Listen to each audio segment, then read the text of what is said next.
પ્રધાનમંત્રી નરેન્દ્ર મોદીની અધ્યક્ષતામાં આર્થિક બાબતો પર મંત્રીમંડળીય રેલવેમાં કુલ 2339 કિલોમીટરના 7 મલ્ટી ટ્રેકિંગ પ્રોજેક્ટને સમિતિએ મંજૂરી આપી છે। 7 પ્રોજેક્ટોનું રેલવે મંત્રાલય સાથે અંદાજે ₹32,500 કરોડનો ખર્ચ થશે, જેમાં કેન્દ્ર સરકાર પાસેથી 100% ભંડોળ મળશે। ત્યારે મલ્ટી ટ્રેકિંગની દરખાસ્તો કામગીરીને સરળ બનાવશે અને ગીચતામાં ઘટાડો કરશે, જે સમગ્ર ભારતીય રેલવેમાં સૌથી વ્યસ્ત વિભાગોને અત્યંત જરૂરી માળખાગત વિકાસ પ્રદાન કરશે, જેમાં 35 જિલ્લાઓને આવરી લેતી યોજનાઓ 9 રાજ્યોમાં એટલે કે ઉત્તર પ્રદેશ, બિહાર, તેલંગાણા, આંધ્રપ્રદેશ, મહારાષ્ટ્ર, ગુજરાત, ઓડિશા, ઝારખંડ અને પશ્ચિમ બંગાળ દ્વારા ભારતીય રેલવેના વર્તમાન નેટવર્કમાં 2339 કિલોમીટર વધારો કરશે અને રાજ્યોના 7.6 કરોડ લોકોને रोजगारी पूरी पाड़से।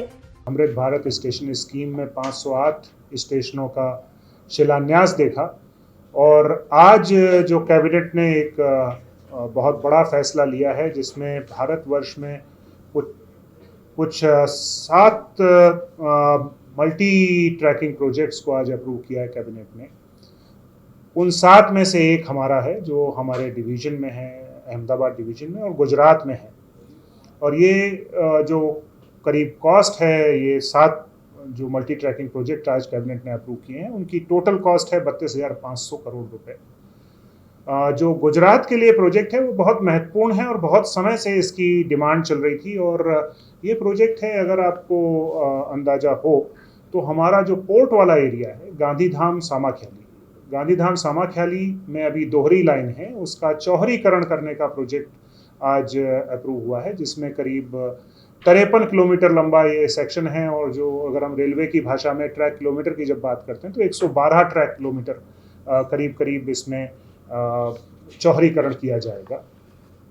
1,572 करोड़ रुपए इसकी कीमत आंकी गई है। इसके जो मूलभूत कहना चाहिए, इसके पीछे जो प्रेरणा है, वो प्रेरणा ये है कि अगर हम देखें तो सामाख्याली से 2 लाइनें सामाख्याली की तरफ जाती हैं। 2 तरह से हम जा सकते हैं। एक दिल्ली पालनपुर की तरफ से आता है, वो डबल लाइन सेक्शन है और डबल लाइन जाके सामाख्याली तक डबल रहती है।